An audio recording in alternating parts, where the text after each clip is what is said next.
Hello everyone, my name is Murari and in this video I'm going to be doing a podcast with my friend Chandan here. So Chandan is my senior and I've actually known him since intermediate first year or the 11th grade, and we met in college and he's a fun guy, he's a science guy, and we've had a lot of nice interesting conversations and I hope you find him interesting too. So Chandan, tell us a little bit more about yourself. Greetings, everyone. My name is Chandan Perla.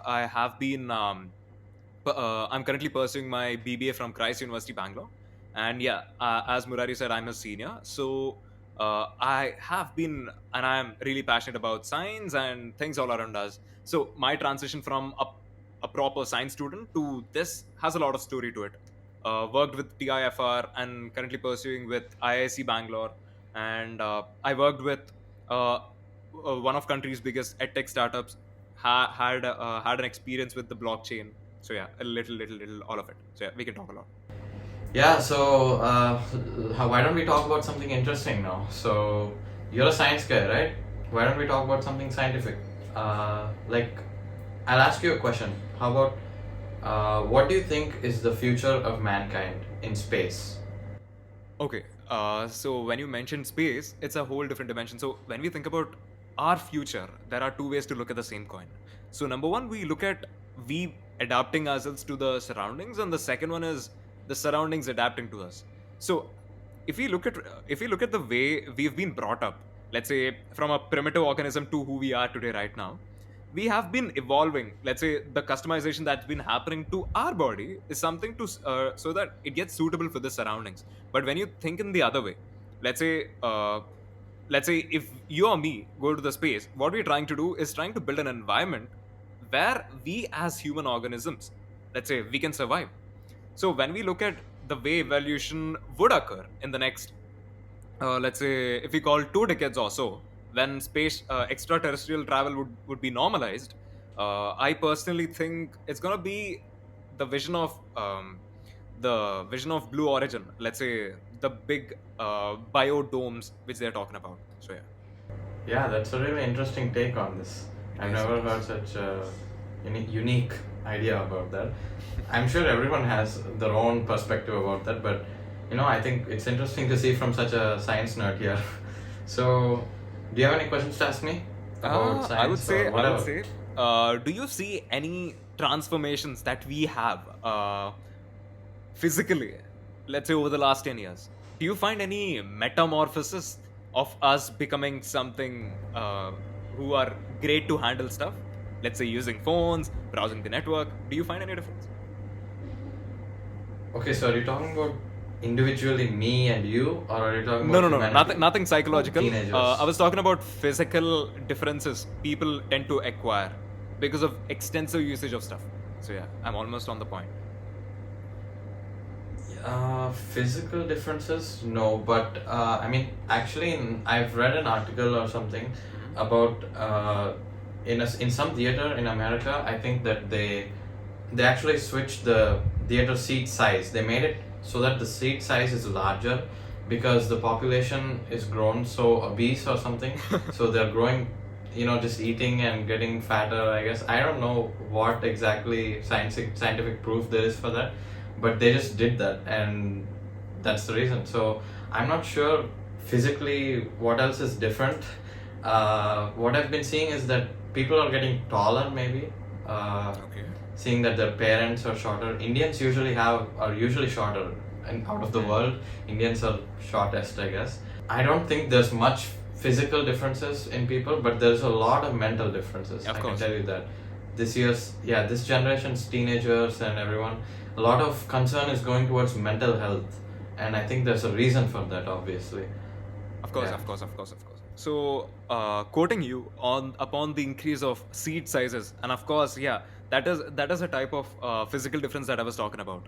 So that is purely based upon the, let's say, the diet kids have been following, families have been accustomed to. But when it comes to okay, I have another example that is basically this is from a research paper that I've been reading upon recently. So our hands have actually habituated to hold phones for longer. And how does that actually happen? Is basically by there is the little finger, right, to your hand, Yeah. and for a lot of people, Yeah. this happened. So there was a curve to just accommodate people holding phones better in their finger. Really? Yeah, Yeah, yeah, it seems like that. that Even did for happen. me, I feel like whenever I'm holding a phone, it's like my hands automatically go into this position. So yeah, there you And go. when you hold it for a longer time, like this, or if you're playing a game or something, you can sometimes realize that your finger gets stiff or something and kind of wants to stay in that position. You get some kind of nervous stimulation there. Yeah, So yeah, some that's that's numbness. that's a that's a micro evolution that we're talking about. But at the end of the day, it's still a little bit of step towards the dystop. I mean, I won't call it Zootopia all the time, but it can also turn out to become, let's say, a dystopian vision of what we see as. Alright, so why don't you ask me a question this time? Something interesting about science or whatever. Absolutely. So, hmm. So Murari, I always wanted to ask this question. So you've been that kid who have been for a proper chunk of his life Yeah. in another country and traveled here. So you might have seen a pretty solid differences in people's understanding and interest towards things around them Yeah, I and their have. curiosity, right? So what do you think So about them? there's What a would you like to big tell about? different style of mentality in US, in America, and here in India. So people in America, they usually there's a kind of what was your original question? Was it about being curious, or are you just talking about mentalities of people?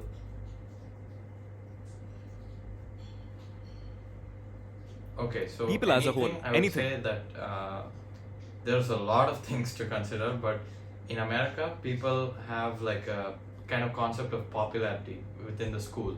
There's like cool kids and there's like stupid, like lame kids. I was part of the lame kids there. I always looked up to the popular kids and I wanted to be popular.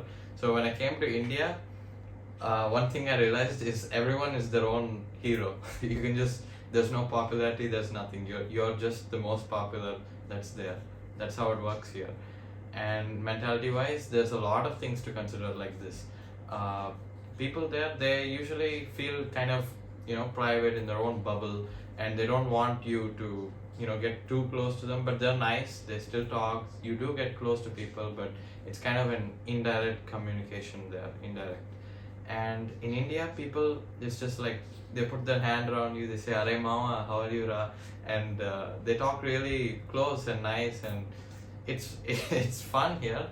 But that friendship, it's better here in my opinion. People bond so much better in India, and that's why there's joint families and so many more values are here. In America, they're also there, but it's just a bit more Americanized, I guess. That's a really, really, really good answer, and I love your answer. All right, so Murari, before we end, I think I should ask this question. What do you think of our reality? Do you also believe Elon Musk's idea of we are in a simulation? I mean, that's something which has been talked a lot about, but I want to know your idea about what reality is. Okay, so this is a question that I asked him to ask because I really love it, and I just want to share what I think about astronomy and what reality is and everything like that. I want to make this a whole separate video in the future, but for now, I'm just going to say that like a shorter version of a brief version of what I want to say. So, this is a very complicated topic to be honest. When I was little, I heard about the Big Bang Theory, I studied about it, and when I learned it, I had a question in my mind. There was always a singularity, right, that exploded, and that's what they say, that singularity, but whenever they showed a video of that or something, there would just be a speck, a point in a complete white like space or something. I don't know what that was. But that was my question. What was that white space around that singularity? I never knew what that was. What was outside the universe? When it expanded, when it exploded, whatever reality that we're in, what's outside of it? So are we living in a simulation, or is there like an infinite loop of like a we are just a small universe inside a bigger universe that's inside a bigger universe, like that? And then in our universe there's a small universe, every single atom, every single That's where the idea of multiverse comes in. yeah, multiverse is there, but I mean that is the idea of multiverse, but there's also different alternations of it. Multiverse can also be like, people just think that outside this universe there's several other normal universes like that, like different types of them. But what if it's just our same universe looped over and over again, but from a scale of tiny to big like that, instead of just separate, like beside our universe. And I think that humans, this whole reality, it could be a game, it could be a simulation. I mean, in a way it kind of is a game. Humans and life, nobody knows why life happened, but the thing that we have to find out, these kinds of impossible questions: does God exist, why does life exist, what are we in right now, those can only be answered, I think, if we go to space in the next billion years, million years. I think that when humans go out and travel, become extraterrestrial, I mean, that is, go to different galaxies if that's possible, we'll be getting closer to finding the answers to these questions. Like, is God there? Maybe we could create our own universes. And I don't know how humans are going to turn out in the next 100 years. So, I mean, not 100, but millions of years. So that's a huge topic to discuss, and I hope to discuss that in a different video in the future. I want to share that and make it a good video. I want to put a lot of effort into that. So yeah, so this is my friend Chandan Perla, and I really enjoyed speaking with him about these kinds of topics because they're my favorite, to be honest. And I hope to keep making more awesome content. So yeah, that's it.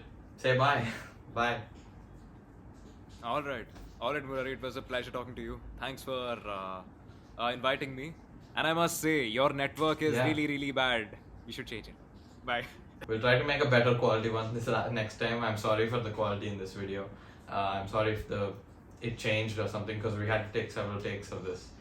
So yeah, we'll try again. We'll talk again. I'll see you in the next video. Bye. Wait, I forgot one last thing. So Chandan has a podcast called High on Tranquility. And yeah, I'll put it in the link in the description. I'll try to. I've never done it before, but yeah, if any of his viewers are here, I hope you stick around and keep watching my content. And yeah, so I hope you like, share, and subscribe. Bye. Do check out both of our videos, guys. I mean, our content. Let's say it's not content; it's about conversations, natural conversations. So yeah, let's get more. And my name is Chandan Perla, and yeah, my podcast is High on Tranquility. He is Murari, and you're listening our conversation. See you in the next one. Bye. Bye.